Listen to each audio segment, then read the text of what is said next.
Sir life में जब भी कोई सिचुएशन आती है कि जिसमें दो रास्ते, एक प्रैक्टिकल और एक इमोशनल, तो बैलेंस आउट कैसे करना है? इमोशनल और प्रैक्टिकल में हमेशा विरोध नहीं होता है, कभी कभी साथ भी चल सकता है। और सिर्फ इमोशनल कुछ नहीं होता, सिर्फ प्रैक्टिकल कुछ नहीं होता, प्रपोर्शन का डिफरेंस होता है। जब इमोशंस आपके दिमाग पर बहुत हावी हों तो फैसला करने से बचना चाहिए, स्पेशली बड़ा फैसला। छोटा तो ठीक है कि आपके दोस्त ने कहा कि दोस्त नहीं एक फिल्म देखेगा मेरे साथ, आप इमोशनल हो जाके देख ली फिल्म, क्या हो गया, कोई नुकसान नहीं होगा। पर कोई ये कहे कि तो मुझसे प्यार नहीं करते, शादी नहीं कर सकते मुझसे और हमने शादी कर ली, ये ठीक नहीं है। सिर्फ इमोशंस में आके बहुत बड़ा फैसला मत कीजिएगा, चाहे वो करियर का हो, चाहे पार्टनर का हो, चाहे कोई भी फैसला हो।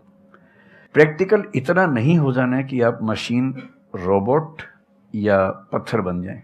क्योंकि आप कितने भी सक्सेसफुल हो, यदि आप इमोशनली सक्सेसफुल नहीं है, इमोशनली स्टेबल नहीं है, इमोशनली वेलबींग के स्टेट में नहीं है, तो आपकी सक्सेस किसी काम की नहीं है, एकदम मीनिंगलेस है। So the success in totality needs emotional happiness, emotional stability as well. इसलिए इमोशंस को खारिज करके जिएंगे तो शायद कुछ अचीवमेंट्स बड़ी हो जाएं, पर वो किसी काम की नहीं है। केवल इमोशंस पे चलेंगे तो हो सकता है कि अचीवमेंट जिंदगी में ज्यादा हो ना पाए। तो बैलेंस की बात है। और सबसे अच्छा तरीका है, जब बहुत इमोशंस हो, इंटेंसिटी बहुत ज्यादा हो, सिर्फ एक तरीका मैं जो अपनाता हूं, उस क्षण में फैसला नहीं करना है। कुछ भी हो, कोई कितना भी प्रेशराइज करे, सिर्फ इतना बोलिए कि मैं 24 घंटे बाद बताऊंगा आपको, थोड़ा सोचूंगा इस बारे में। और यदि आपने उस मोमेंट से खुद को बाहर निकाल लिया तो फिर आप डिटैच होकर देख पाएंगे, और थोड़ा सा प्रैक्टिकल एलिमेंट भी रहे, इमोशनल एलिमेंट भी रहे, वो फैसले सबसे अच्छे रहेंगे लाइफ के लिए। मैं आपको एग्जांपल से बात समझाता हूँ। ऐसे लोग जो तैयारी कर रहे थे, अफेयर में थे, एक का सिलेक्शन हो गया, अब उसके सामने क्राइसिस ये है, स्पेशली किसी लड़की का हो गया, लड़के का नहीं हुआ। अब हमारी सोसाइटी में ना, लड़की ऊंचे पद पे हो, लड़का ना सफल हुआ हो तो बड़ा मुश्किल है सोसाइटी में, उनको शायद दिक्कत नहीं है। अब वो लड़की प्रैक्टिकल नहीं है कि मैं तुमसे शादी करूं, ये कह के अगर हट जाती है और शादी करती है किसी ऐसे व्यक्ति से जो बहुत सफल है। I know many such people personally, मैं नाम नहीं बोल सकता किसी का। मैंने जनरली पाया है कि वो लोग लाइफ में बहुत फ्रस्ट्रेशन में रहे बाद में, क्योंकि सफलता के नाम पर, प्रैक्टिकल होने के नाम पे ऐसे व्यक्ति को चुना जिसके साथ वो रह नहीं सकते ठीक से।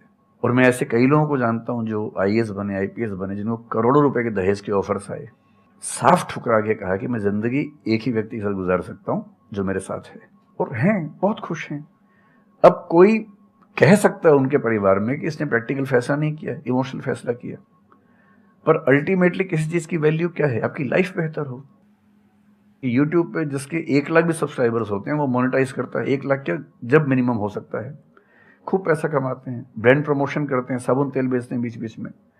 आपका चैनल तो शायद देश में सबसे बड़ा चैनल है, आप चाहें तो कितना नहीं कमा लेंगे। मुझे कुछ दिन पहले एक एजेंसी के लोग मिले जिन्होंने बताया कि इनकी जैसी ख्याति है उस लेवल पर महीने में कोई 5-10 करोड़ भी कमाना चाहे तो कमा सकता है आराम से इस यूट्यूब चैनल से। तो मैंने पूछा कि वो कौन सी चीज है जो आपको इतना मजबूत बनाती है कि आप नहीं इस रास्ते पर जाते? मैं वो जानने में इंटरेस्टेड हूँ।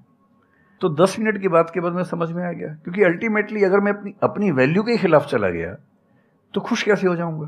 पैसा मुझे कैसे खुशी देगा जब मैं ही नहीं रहा, तो खुशी किस बात की?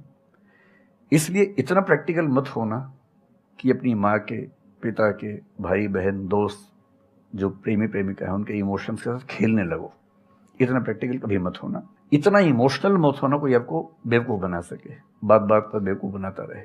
और बैलेंस, जिंदगी जो है ना वो मध्य मार्ग में है, जिंदगी एक्सट्रीम पे नहीं है, मध्य में है।